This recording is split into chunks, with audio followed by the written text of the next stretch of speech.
I am live. Finally, I'm going to bring Scotty in. He's in the building right now, but I want to let you know we were having technical difficulties. Every time I got in the booth, it kicked me out. Every time I tried to access my panel, it kicked me out. So I want to apologize to you in advance, but I got to bring on my friend, my colleague, man, the busiest man on YouTube, Scott Ritter. How's it going, Scott? Are you calling me fat? How is it going, my friend?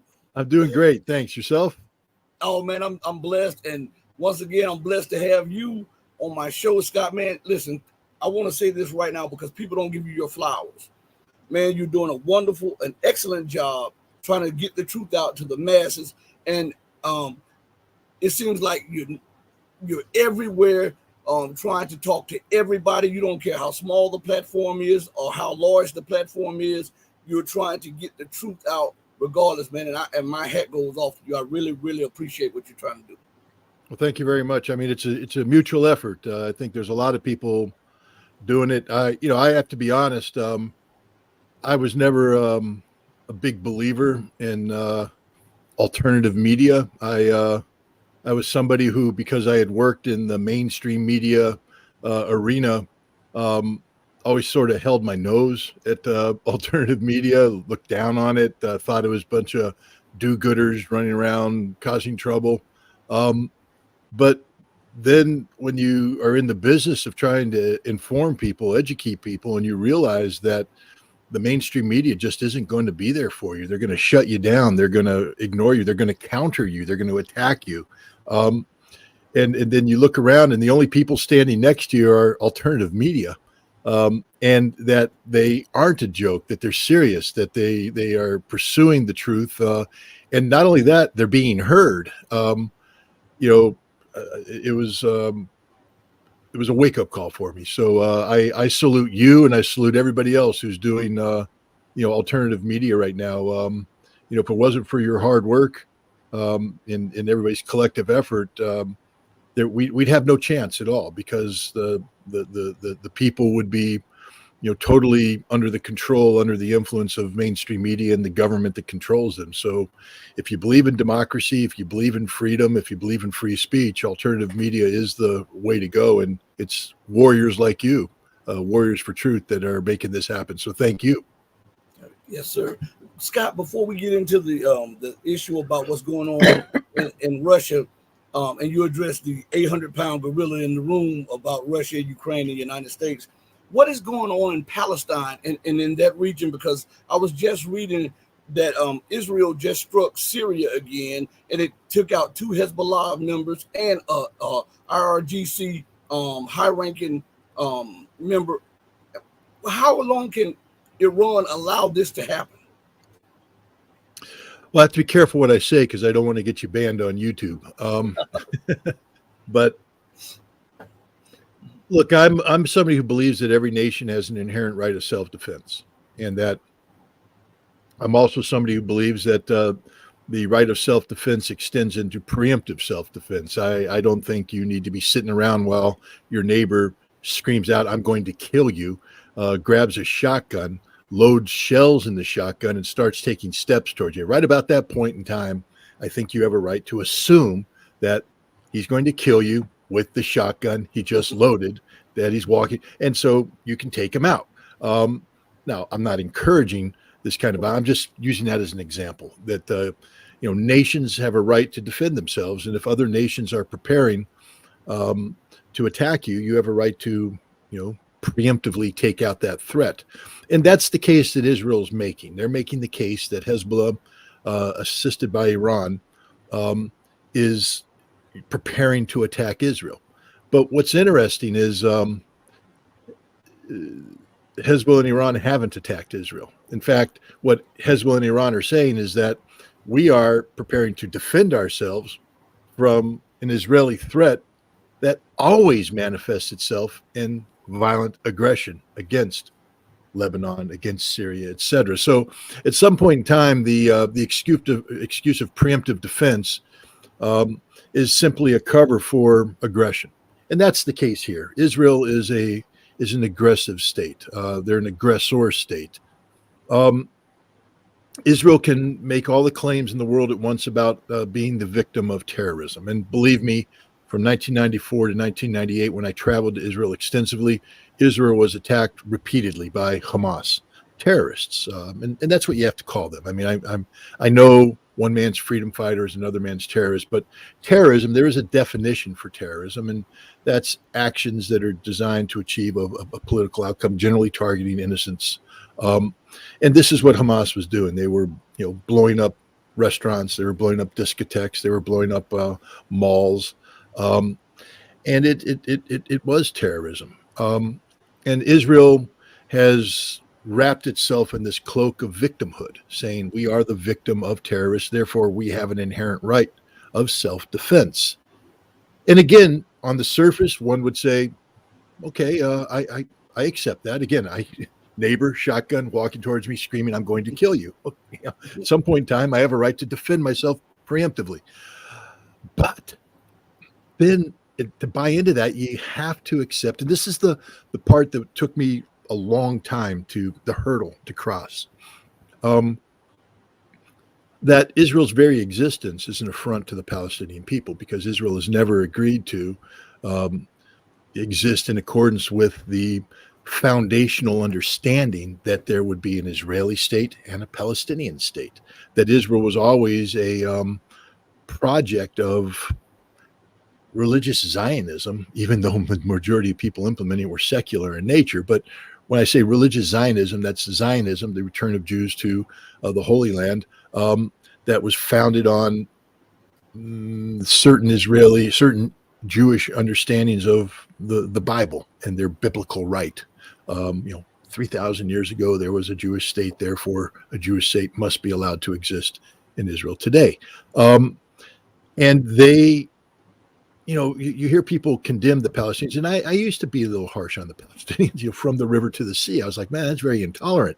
The implication there's not going to be an Israeli state. And they're sort of going, yeah, it sort of is the implication, because there probably shouldn't be an Israeli state. And I said, man, you can't do that. Israel has a right to exist. And I still believe that at one point in time, the concept of an Israeli state was one that was supportable, especially given what happened during the Holocaust, during World War II, Nazi Germany trying to eradicate the Jews. But that doesn't give Jews a right to eradicate Palestinians. One wrong does not make another wrong a right.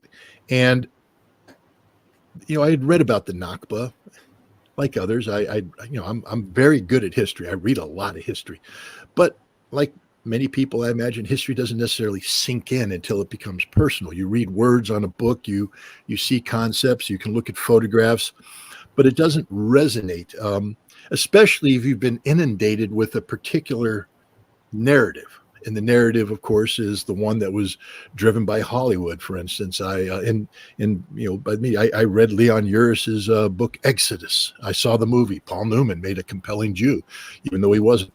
And you fell in love with this romanticized vision of Israel.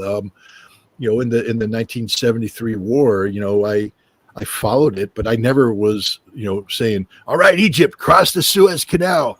Let's go, Syria. Recapture the Golan Heights." I was like those Israelis fighting back, the brave 7th Armor Brigade making its final stand in the Golan. You shall not pass. And then Ariel Sharon going across the Suez Canal in a brave attack to cut off the Egyptian Third Army. Oh, those Israelis are awesome. Plus, they're using our tanks. And this was the Cold War. And those Egyptians and Syrians were in the Russian tanks. And therefore, they're evil. They're bad. And that automatically wrap that up into the Palestinians, because they're Arabs, must be evil and bad like the Egyptians and the Syrians, because they've aligned themselves with the Russia. I'm trying to explain to you the very oversimplified notion of the world that I grew up in. And so I never really was sympathetic to the Palestinian cause at all. I mean, I'm sympathetic to humans, but it just didn't resonate. I always said they're to blame. They were part of the 1948 effort of the Arabs to wipe Israel off the face of the earth. They were, the people that were getting ready to take Israel out in 67 and 73, and it's their fault. Israel is blameless. And that's when I went to Israel. That's sort of the mindset that I was bringing with me. Not one of ignorance. I've written articles about this where I talk about how I questioned, Israel's aggressiveness. I stood up in defense of the United States when it was seeking to inject itself in Lebanon as peacekeepers. A Marine captain stood up to Israeli tanks that were trying to violate the agreement. And I took umbrage at the notion that our ally Israel was threatening a Marine captain. I'm like, first of all, you don't threaten Marines. We kill you. We tend to kill you when you do that. And the captain would have killed them. He pulled out his pistol and said, I'll blow your brains out. Then my Marines will finish what's left. But I also, then that led me to look into things like the USS Liberty. I mean, it's sort of been swept under the rug and ignored by the United States. And then when you read it, you go, wait a minute, they attacked us. They attacked us. Deliberately attacked us. They knew they were attacking Americans, and they killed Americans, and no one's doing anything about it. And so, already, there's questions swirling in my mind. What the heck's going on? These guys are supposed to be our allies, but they're not acting like. And then Jonathan Pollard, spies, takes the secrets. This is a time when I was coming into the U.S. intelligence community. And I understood the gravity of the undertaking. I signed documents that said, "Thou shalt not betray the secrets of your nation."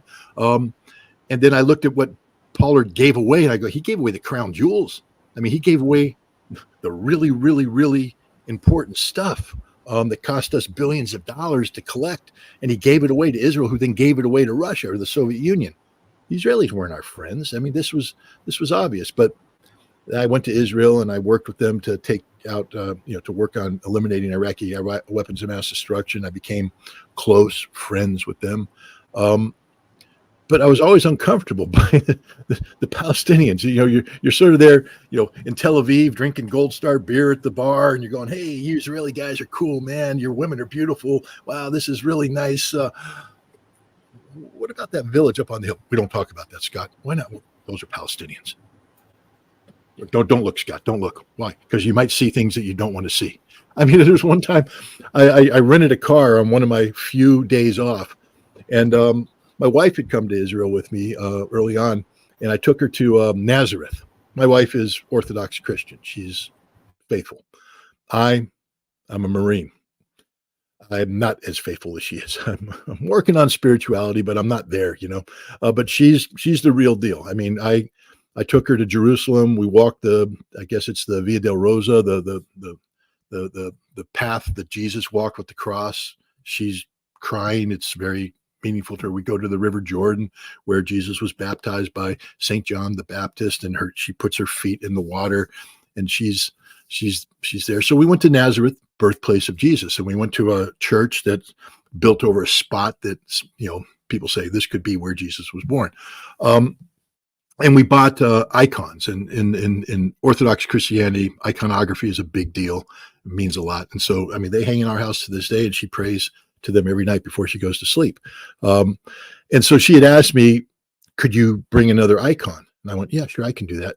So I'm driving up to Nazareth, and as I'm driving there, there's just something different about this time, because there's like young men in the street who are wearing masks over their face, and they're prowling around with ill intent, it appears, and they're throwing rocks and throwing things. And I'm like, this ain't supposed to be happening. And I avoided it, drove around, and I got to the church, and in the church, the people are looking at me going, "Why are you here?" I said, "I got to buy an icon." They're like, "You don't really want to be here right now." And I said, "Why not?" And they said, "Well, you do know that this is sort of like an Arab city.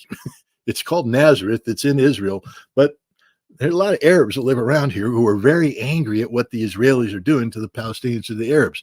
And they're looking at you thinking you might be one of them." I said, "But I'm American."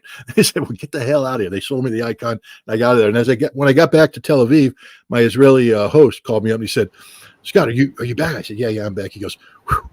No, you didn't go anywhere near Nazareth today, did you?" I said, "Yeah, I went right in the middle of Nazareth." He's like, no. The bottom line is I started asking questions about this relationship. When I went back to Israel in 2009, we saw a wall. I mean, I had seen walls before. I was around in the Cold War. I was in Berlin. I saw the Berlin Wall, and I'm now in Israel, and I'm looking out, and there's a wall a wall separating the Israelis from the Palestinians. What the hell is this? This is ghetto stuff. And come on, I read the books. Leon Uris wrote another book about the Warsaw Uprising. I forget what the name of it, Mila 18 or something of that nature. I said, you Jews know what this wall is. You used to live on the other side. You used to live in the ghetto. You used to live in the ghetto when they tried to annihilate you. And now you're building a wall. What the hell are you doing? And then the awakening just keeps coming, and the anger that comes with it. You realize that they don't want to live in peace and harmony. I mean, I could get angry at Hamas when I said Hamas is trying to disrupt a peaceful Israeli people who are just trying to live in harmony with the Palestinians. But then you realize they don't want to live in harmony with the Palestinians. They don't want any Palestinians. They want to eliminate them, get them out of the way, have Israel from the river to the sea. That's the motto of the Likud party. And as all of this starts to jump in, you realize that the Israelis are an occupying power. And as an occupying power, they have no inherent right to self-defense.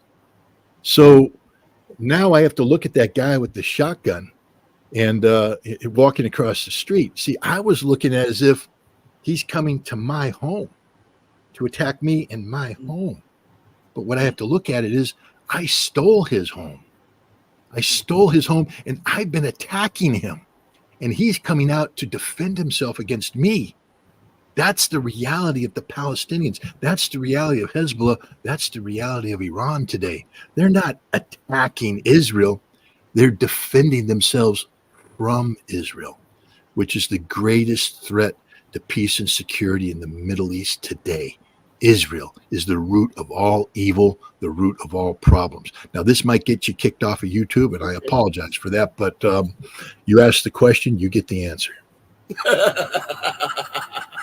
All right. Well, Scott, before we transition to Ukraine, again, how do you see the situation playing out? Because America continues to arm and finance Israel.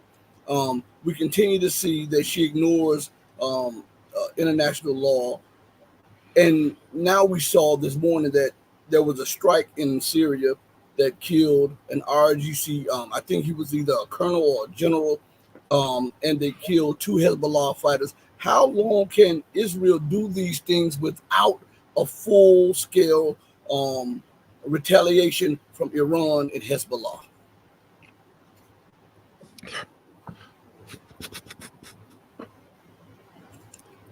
First of all, let's talk about both Iran and Hezbollah right now. If these were the evil nations that everybody makes them out to be, the aggressor states, there'd already be a war with Israel. I mean, Israel's crossed every red line imaginable. Why isn't Iran and Hezbollah attacking in a full-scale conflict? A lot of people say it's because they're scared, because they fear Israel, that they are concerned about Israel's retaliation, that they would lose a conflict with Israel. Let me just put this one to rest. Hezbollah and Iran would destroy Israel if they wanted to. Israel wouldn't stand a chance in a long-term fight. Israel's a very small country with limited abilities to defend itself against concerted offensive action by enemies who are equipped with, precision strike weaponry. Hezbollah has 100,000 precision strike munitions, most of which can't be shot down by the Iron Dome or any other Israeli system. And even if there's an Israeli system that can shoot them down, Hezbollah has these missiles in numbers which would overwhelm that system. Mainly, Israel would run out of anti-air defense capability before Hezbollah run out of offensive strike capability. And then there's Iran that has, again, Iran did an exercise just recently where they fired 6 of their precision strike missiles against targets that replicated Israeli air base. And the signal was, you have an air force, but it may take off and it may bomb targets, but it ain't going to land anywhere because we're going to take it out. So it's not that Hezbollah and Iran are afraid. And the other thing, when I say Israel would lose, Israel still has a very powerful air force. And Israel can do a lot of damage, and it's proven that. In 2006, in the short war that was fought between Hezbollah and Israel, Hezbollah won by not losing, meaning Israel said, we're going to destroy Hezbollah, and at the end of the day, Israel hadn't destroyed Hezbollah. Hezbollah still existed, still fired. Israel had to concede that it couldn't destroy Hezbollah. Now, Hezbollah didn't beat Israel by destroying Israel. Hezbollah beat Israel by saying, you can't destroy us. But in the process, Israel did a lot of damage against Lebanese targets. They blew up Beirut. They blew up a lot of villages and towns. They brought harm to the people of Lebanon. And there's people that are in Lebanon who are saying, we really don't want to be bombed again. And Hezbollah isn't just a militia organization. It's a political movement. It's a political party. It's part of the Lebanese government. They have a duty and responsibility to the nation of Lebanon. And so if Hezbollah precipitously got involved in a conflict with Israel that resulted in Israel bombing Beirut and Lebanese towns, hurting a nation that already has a very weak economy, very weakened infrastructure, there'd be a chance that the Lebanese people could turn against Hezbollah and say, you are bad for us. And this would be the end of Hezbollah. Hezbollah needs the support of the Lebanese people to continue to exist. Hezbollah wants the support of the Lebanese people. So Hezbollah is not going to be precipitous. Hezbollah has also said, though, that they are going to support Hamas. And the way they support Hamas is by maintaining military pressure against Israel that forces Israel to divert significant resources to the northern border, where they're carrying out this war of attrition. Against Israel and Hezbollah in a war of attrition. And this means it's a managed escalation. Hezbollah has been killing a lot of Israelis. I mean, you talk about the bombing in Syria that killed 2 Hezbollah commanders and an IRGC commander, but understand that Hezbollah has been taking out Israeli bases inside Israel, killing a number of Israeli soldiers, destroying billions of dollars of Israeli military infrastructure. It's a managed escalation. And I think it's going to continue to go this way because neither side wants to take that final step, because the final step would mean that Israel would probably lose northern Israel, lose the Galilee, because Hezbollah has said, we ain't going to fight the last war. You think you're going to come into Lebanon and push us back to the Litani River. That's not the fight we're going to do. You come into Lebanon, we're going to trap you in Lebanon, go in tunnels underneath, pop up in Kiryat Shimon and other Israeli villages, and we're going to make you fight in Israel. We're going to capture your towns, capture your villages. We're going to push to the Galilee. We're going to dig in. And now, instead of fighting on Lebanese soil, you're going to have to fight on Israeli soil, and the bombs you drop will be destroying Israeli villages and towns. That's the Hezbollah strategy.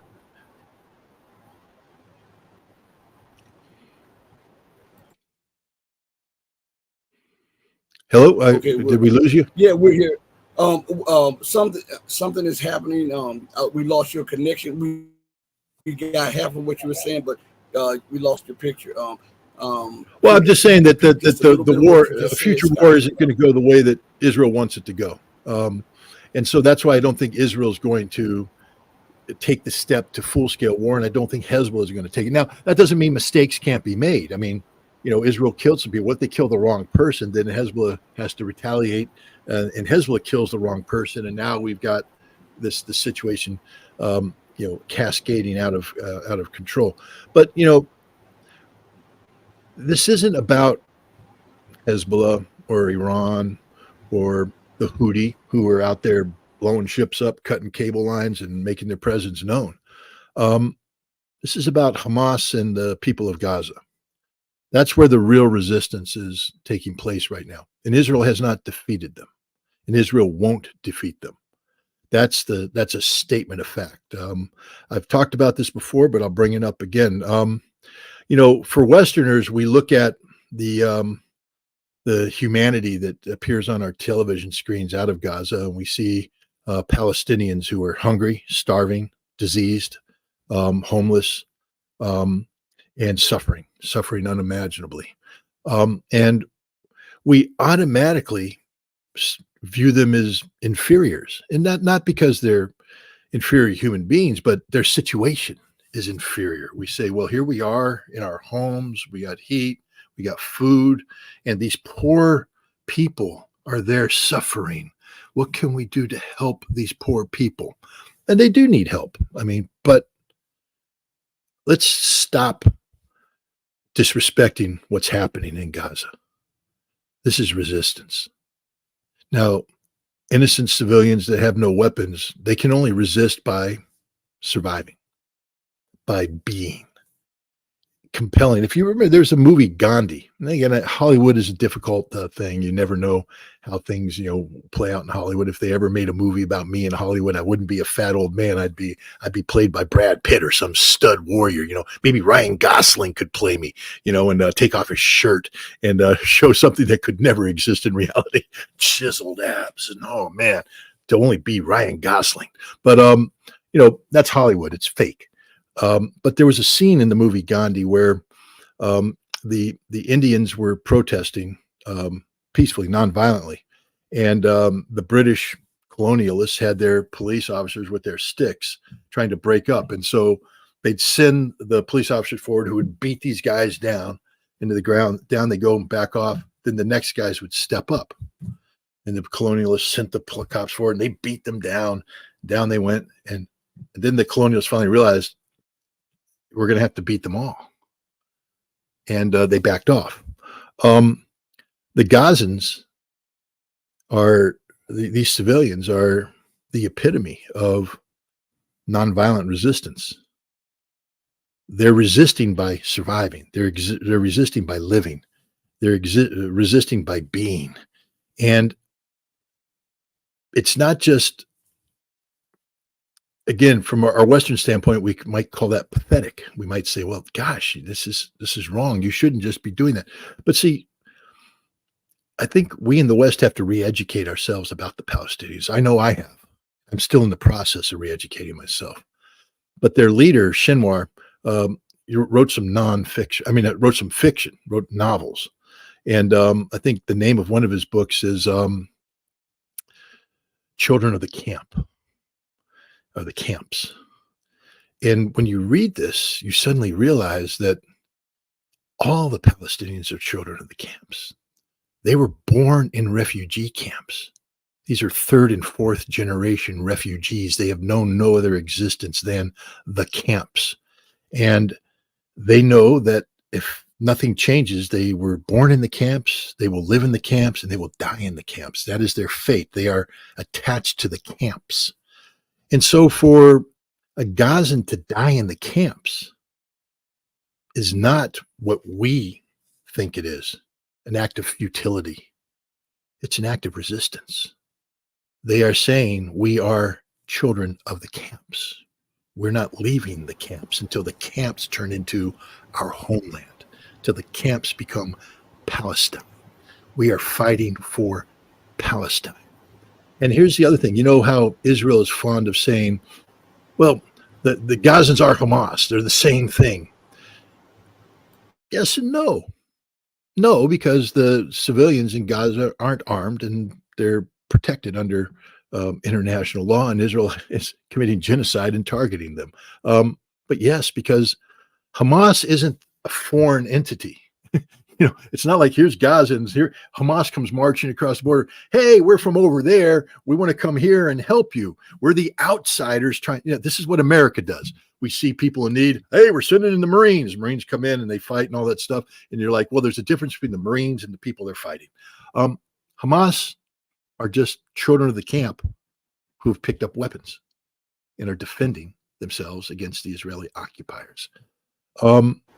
Once you understand that everything that's happening that we call genocide, and it is genocide, is also resistance, that every death of every civilian, whether it's every Gazan, whether it's a Hamas fighter sneaking his way through, trying to pop up with an RPG and he gets hit by an Israeli artillery shell and he dies, or it's a father trying to go get flour in a truck for his family who's starving and he gets shot by the Israelis, or a mother trying to lead her daughter or son to safety across the street waving a white flag and an Israeli sniper shoots them, or a 5-year-old girl in a car calling in for help while an Israeli tank comes closer and closer and closer until it kills her. Every single one of them are children of the camps, dying in the camps. It's an act of resistance. to an Israeli occupied. And that's what we're talking about here. Occupied and occupier. And once you understand that, you'll understand what's going on. And you'll have more respect for the Palestinians, and you'll learn to condemn every aspect of Israel, the Israeli Defense Force, and Israeli politicians who are perpetuating this political Zionism that justifies in their hearts and their minds the genocide that they're perpetrating against the people of Gaza today. Will this conflict, expand? Perhaps, but believe me, the Hamas and the people of Gaza don't want it to expand, because that detracts from their sacrifice. That detracts from what they're doing. This is a war for the future of Palestine. This is a struggle for the survival of the Palestinian people. And the world needs to stay focused on this. The genocide is horrible. The slaughter of Palestinian civilians is disgusting. But it's tragically a necessity if there's going to be a Palestine, because the only way the international community would be woken up about the need for a Palestinian state is for this to happen. Sometimes hell has to burst forward before the forces of good can step up and push it back into the depths of the abyss where it belongs and try to do the right thing. Hell is being unleashed on the Palestinians by people that you could legitimately call Satanists, the Israelis, and the world is starting to wake up. It's taking some people longer. It took me a long time. Other people are still being awoken, but at some point in time, there will be a critical mass of people who will come together who are deeply offended by what Israel is doing and recognize that the only solution to this offense is the creation of a free and independent Palestinian state where the Palestinian people can live free of the tyranny and oppression of an Israeli occupier. And when that happens, it'll only be because of the sacrifice being made every day, every hour, every minute, every second by the children of the camps. Last question on Palestine. Scott, Branko R says, Scott, would Israel use tactical nukes against Hezbollah? No, the Israeli, we don't know. the Israeli nuclear deterrence is linked to something called the Samson option. Pulitzer Prize winning journalist Seymour Hersh wrote a book about it, and I recommend everybody read that book. It's not a weapon of preemption. It's not a weapon of retaliation. It's a weapon of deterrence. And the deterrence, the notion is, if you threaten our existential survival, if it ever comes to a point where Israel feels that it's about to be defeated and the state of Israel is going to come down, then everybody comes down with us. The Samson option.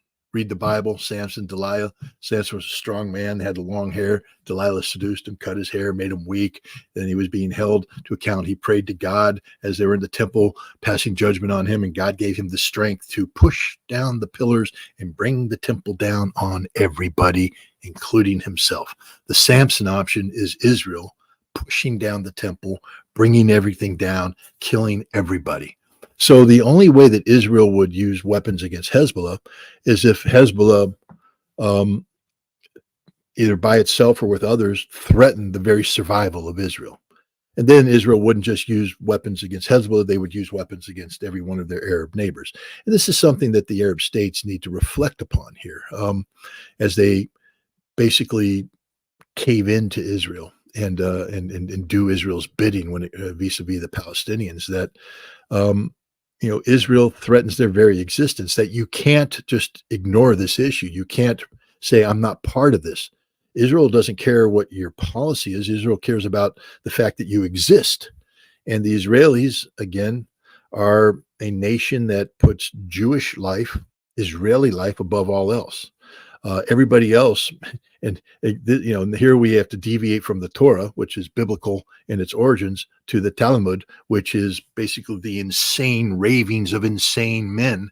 And we realize that a large number of the political and religious Zionists in Israel today are Talmudic scholars, they embrace the Talmud, they embrace insanity that basically talks about raping, killing, murdering, all justified because Jews can do this to the goy, can do it to the non-believers.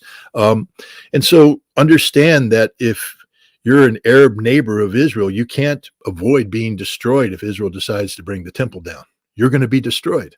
And that should resonate to everybody and make it clear who the enemy is in the region today.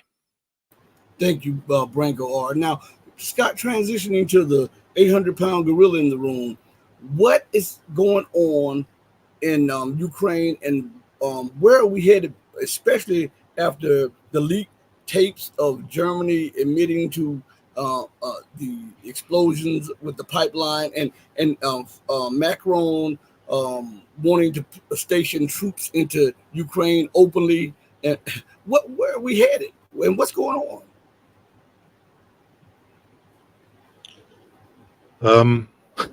Where are we headed? Let me look at something here real quick. Okay.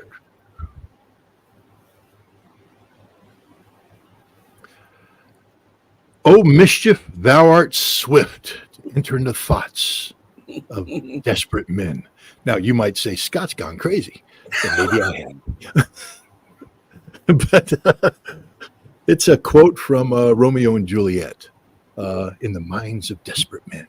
And I'm writing an article right now, and that's the title of my article, In the Minds of Desperate Men. And I refer to this quote because it's a quote from the hero of the story, Romeo, when he finds out that his love, Juliet, has died, and now he's going to commit suicide as a result. Oh, mischief in the minds of desperate men. And I bring that up because Emmanuel Macron on Monday convened a meeting of NATO heads of state and senior officials to talk about what to do about the death of their lover, Ukraine. You see, they fell in love with Ukraine. They plied Ukraine with gifts, and they led Ukraine down a path of confrontation with Russia that Ukraine was supposed to win, or at least weaken Russia, because their love was never Ukraine. It's not like they liked it's as if Romeo never loved Juliet, but rather loved the benefit that Romeo could accrue by appearing to be in love with Juliet. Juliet, under the Macron analogy, would just be a tool, something to be used and thrown away, cast away. Because you can't say that Macron, the United States, and NATO loves Ukraine. How could you love Ukraine when you allow 500,000 Ukrainian soldiers to die in your perverse war against Russia? How could you say you love Ukraine when tens of millions of Ukrainians have fled their home? Millions more have lost everything, their homes, their property, their refugees abroad. Children will be raised without any stability. Many have lost their fathers. Many's mothers will be turning to the sex trade because, hey guys, that's what happens when women of a certain age lose everything and are desperate to take care of children they are responsible for. They don't fall in on normal jobs. They get sucked into the deep, dark shadows of the underworld, where sex trafficking becomes a mechanism of survival. So you say you love Ukraine, you've condemned all Ukrainians to these horrors. So we don't love Ukraine, but our lover has been jilted by Russia.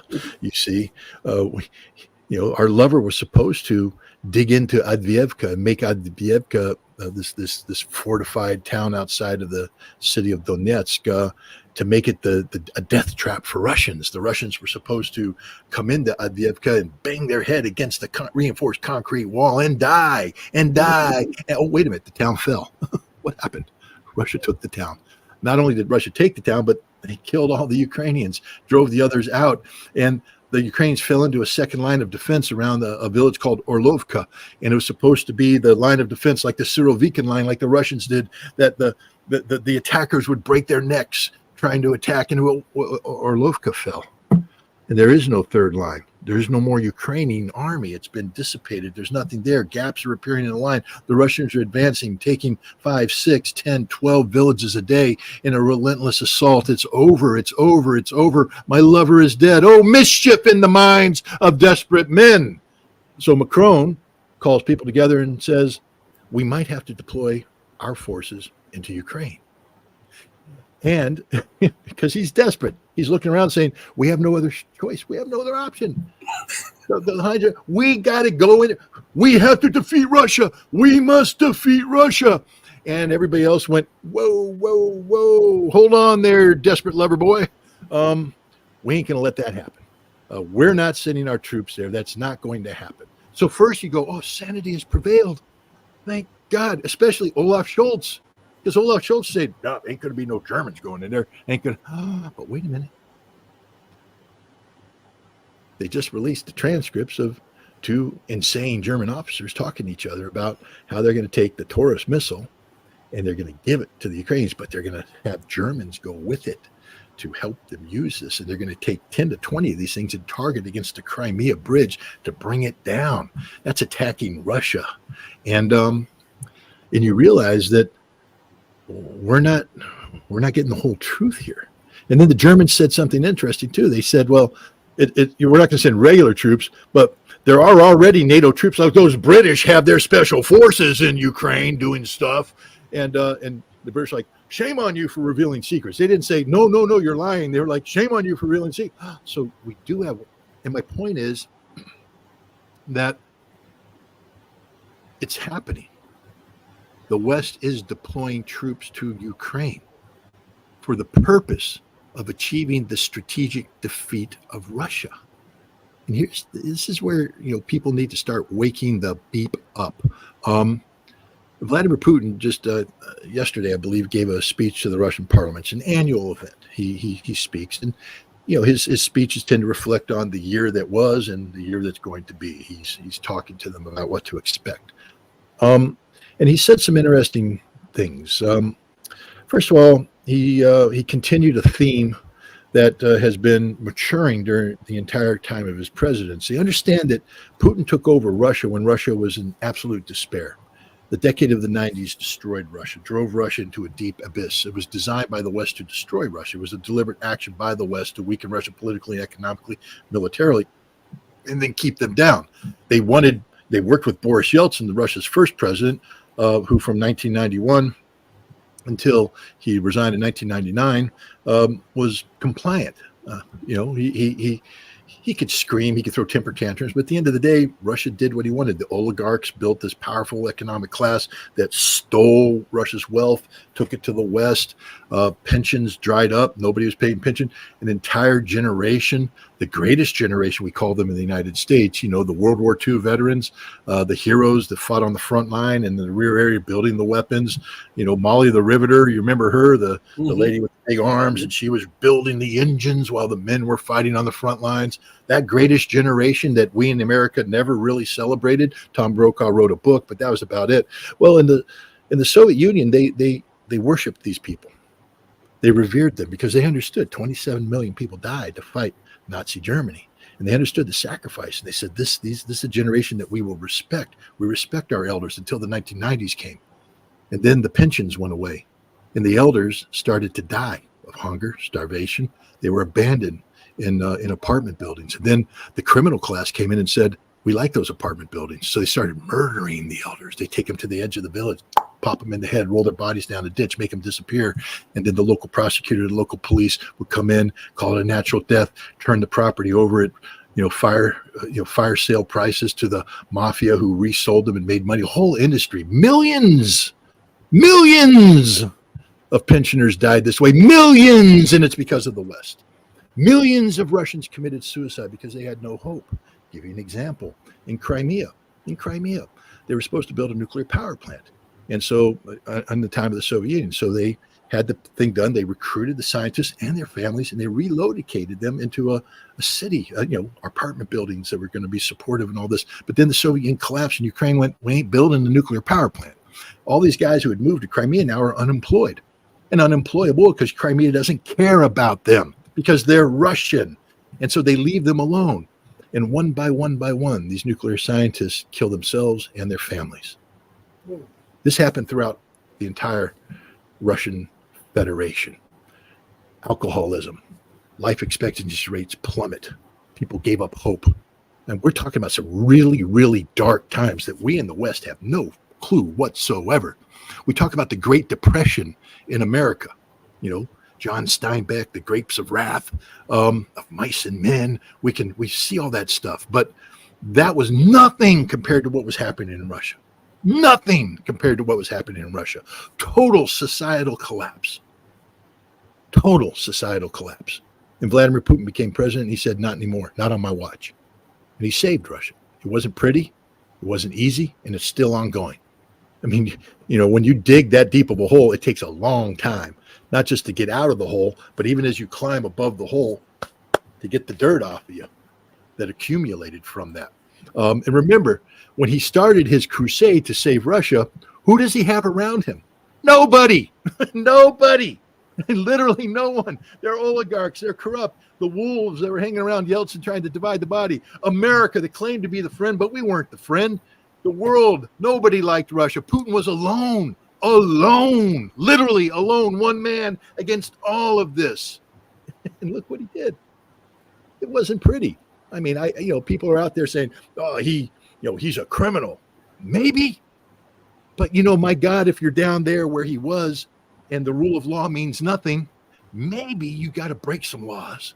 Maybe you got to do some stuff just to survive, but at the end of the day, what he wanted was a nation of laws, a nation where laws ruled, where people could wake up in the morning and not have to bribe traffic cops to get to work, where people could go to work and not worry about oligarchs shutting down their business, take their money offshores, where people could believe in justice, believe in themselves, believe in Russia. And he did it. He succeeded. And everybody is so pissed off about him for doing that. It's not even funny. But the decade of the 90s, you have to understand the decade of the 90s and the paranoia that is accrued because of that. The Russians have learned to love themselves. And I hope I'm not insulting any Russians here because I'm an American. I mean, I only know what I see, and I don't claim to see everything. But, there was a time when the Russians were looking to the West as a superior entity. Mm-hmm. When they looked around them and saw death, starvation, hunger, and they said, we want to be like the West. That's what we want to be like. We don't like what we are. We don't like being Russian. We're not proud of being Russian. We want to be like the West. Please help us be. And Putin was saying, no, we're Russian. And we need to learn to fall in love with ourselves again. And so in many ways, what's happened between 1999 and today is a love story. Back to Romeo and Juliet. It's a love story where Putin is teaching Russians to respect themselves, to love themselves, to believe in themselves. And recently, we see that he has turned the corner on this, especially, I think the fatal move came for the West after the sanctioning of Russia, when Russia was compelled, because it was a tough thing. It's like anybody. I mean, you got a crush, you got somebody you fell in love with, and man, my heart, but she doesn't want to be with you anymore. And it's not going to work. But every time you see her on the street, you're like, God, I wish we could. And you go home and you're drinking and you're, oh man, I wish I was back with her. Oh God. And yet you ruin your life because you're wishing for something that's never going to happen because she's off already, having a good time with other people. But you're, oh no, my heart's broken. Oh God, oh geez. And that's how Russia was with the West. The West had already said, we don't care about you. We dumped you. We hate you. But the Russians, oh, please be my friend again. Be my lover. Come on, I'll do whatever it takes. And then sanctions came, and it was like the divorce overnight. Bam! There was no more debating. The divorce was done. They were gone, and you were alone. And you're sitting there going, "How do we cope?" Our lover they're not. It's like, I could have had a V8. They're not our lover. They hated us the whole time. And now you're that jilted lover that realizes that you got to get up in the morning, roll out of bed, and do it yourself. No one's going to make breakfast for you. No one's going to go to work for you. No one's going to pay the bills for you. You got to do it yourself. And then you do it and you say, hey, that wasn't that hard. Hey, I'm pretty confident. Hey, And that's what Putin did to Russia. Took him out of that. Now Russia's saying, we like who we are. We're proud of ourselves. And Putin's saying to the world that, Russia has its rightful place in the world. Russia is a civilization that must be counted among other civilizations, not the hegemon, not the leader of the world, but one of several that must be recognized as such, that you can't ignore Russia. Not only that, he said, a world without Russia isn't a world that can exist. The world can't exist without Russia. And what's he saying? He's telling the West not just deal with the reality that Russia's here, but if you've embarked on a strategy to defeat Russia, to destroy Russia, there will be a price, and the price will be your life because you're committing suicide. Back to Romeo and Juliet. And that's what's happened. I mean, the Germans said we don't want to send troops in, but NATO is sending troops. The Germans had this talk about the Taurus missile. I mean, what the hell is going on? What do they think is going to happen? Putin gave a speech to the parliament, and he said, that Russia, a world without Russia can't exist, that Russia's here. And he said, you do understand that if you go this route and you attack Russia, Russia has weapons that can reach you and will reach you. And it will be devastating. It will be the end of civilization. Do you not understand this? He said. Do you not understand this? And just today, as if to drive home the point, Russia tested one of its nuclear systems, the Yars missile, which is a variant of the Topol missile that I inspected when I was a weapons inspector back in the late 1980s, early 1990s. It has multiple warheads. He fired these warheads, and they reached all of their targets off the Kamchatka Peninsula. And it's a signal to the West. Every one of those places that those warheads, in this case, fortunately, dummy warheads, impacted, we could have called it Berlin, Paris, Brussels, London, Washington, D.C., New York City. Whatever city you want, man. Russia has missiles with warheads that have the name stenciled on the warheads. Not really, but I mean, they're there. The implications there.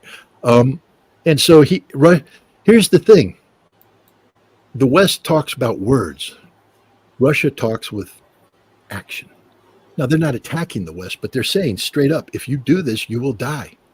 And that's what's going on here. This is pure insanity. But we're expecting the West to behave rationally. But did Romeo behave rationally when he committed suicide because of Juliet's death? No. In the minds of desperate men. And right now, the West is desperate because their lover has lost. Ukraine has lost the war. Russia has won, and that's the last outcome the West could ever have envisioned, is a victorious Russia. The West has said that Russia must be defeated, that a Russian victory is an existential defeat for the West. Now, is it? Is Russia? I mean, look, Russia's enjoying victories on the battlefield all over the place. I just want to ask your audience, when you woke up this morning and you rolled out of bed and you went to McDonald's or you went to your refrigerator to get your breakfast ready, you opened the refrigerator and was it empty because of Russia? You go, oh, damn, no food in the refrigerator. Russia must have beat the Ukrainians. Or you went to McDonald's and they went, sorry, no bacon, egg, and cheese bagel for you today. Russia beat the Ukrainians. Oh, darn, the Russians beat the Ukrainians. Our life has come to... Do you understand that Russia's defeat of the Ukrainians has had zero impact on you and will have zero impact on you because it doesn't resonate with any aspect of our daily life? That the notion that this is an existential issue is purely a political fabrication by those who use the conflict in Ukraine to enrich themselves through the sale of weaponry. That's it. The average American, no, it's about democracy. I mean, really? Who's ours? Man, we're having big enough problem right now as it is with American democracy. It's about Ukrainian democracy. It's martial law, no elections, no freedom of speech, no political parties. Ukraine's not a democracy. It's the furthest thing from a democracy, but we're being told it is a democracy. Everything you're hearing from the mainstream media, from the government about Ukraine is a lie, a straight up lie. And the biggest lie is that a Ukrainian defeat will resonate in ways that are detrimental to our very existence. Ladies and gentlemen, if you live in the United States, Ukraine has never resonated one iota in any aspect of your daily life. I mean, you could be of Ukrainian descent. And you can say, well, I have relatives there. Okay, I'm sorry. Now it has resonance. You could be of Russian descent. I have relatives. Okay, but as a nation, we don't care because it's irrelevant. It's nothing. It's a nothing burger. But we're defining it as if this is the very foundation upon which our nation exists is Ukraine. And a defeat of Ukraine is a defeat of America, and we will collapse. Furthest thing from the truth. As I said, Ukrainians are getting defeated on the battlefield on a daily basis. Refrigerator's still full. You still buy gas at the gas station. Still get food at the store. You still got your job. Hopefully your wife still loves you. Hopefully your dog still likes you. But that's it, man. The defeat of Ukraine will have no impact on you whatsoever. But your leaders are saying it will, and the consequences of their actions will have an impact on you. I just want to bring up in final closure. When I was a weapons inspector, we used to joke when the first missiles came out that we inspected, the SS-25s. We joked. The first one that came out, I think we named it Pittsburgh. These were single warhead missiles, but we're like, we're going to call this one Pittsburgh because the joke was it's going to go off and it's aimed at Pittsburgh. The next one came out, we said we're going to call it Des Moines, Iowa. And the third one that came out, the colonel that I worked for reached in and he said, "What do you see?" And he said, CHICAGO.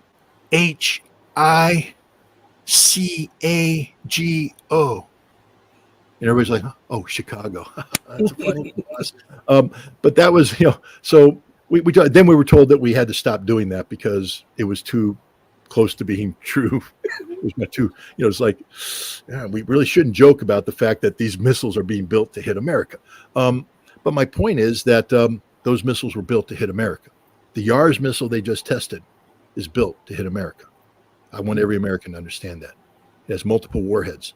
And while those warheads didn't have the names of American cities stenciled on them, at least I hope they didn't, they are targeted against American cities, your hometown. And if we continue this insane policy towards Russia regarding Ukraine, where we're seeking the strategic defeat of Russia using Ukraine as a proxy to accomplish this, and we're so desperate in the minds of desperate men that we're willing to send NATO troops to Ukraine, knowing that the Russian response will be a nuclear strike that will kill everybody. Now be afraid. Be very afraid, because that's the direction we're heading right now. It's insanity. Thank you, Scott, man. Thank you so much for blessing us with this information and for blessing us with your presence. I really appreciate it, Scott. And I'll send you the video in a few minutes. All right. Well, good luck with you. Thanks for having me on your show, and thanks for doing the alternative journalism. It's very important. Alternative media. It's very important what you do, you and the others. So thanks. Thank you so much. And be blessed, Scott. Thanks. You too. All right. Everybody, hit the like button, subscribe, share the video, tell others about the program. We just had one of the best guests that you can have on this platform, and I really appreciate him coming because he did not have to do this, and he did it anyhow. And if you want to keep guests coming on, please show your love by hitting the like button, subscribe, and all of that stuff. We know we're trying to beat the algorithm, and we know that YouTube continues to suppress the growth of the channel, but we can break that if you continue to support the show. We'll be back later on today in about 2 or 3 hours with Matthew Eric. Please join us on the most powerful platform for truth, bar none, anywhere on God's green earth. We go out the same way that we always come in, with love in our heart for you. If you love truth, know that I love you, but know that the true and living God will always love you better. Until we next speak again, stay strong, stay true, but above all things, stay righteous. I love you all. Hey, mama, your baby boy loves you more than life. Deuces, everybody. I'm out of here. Peace.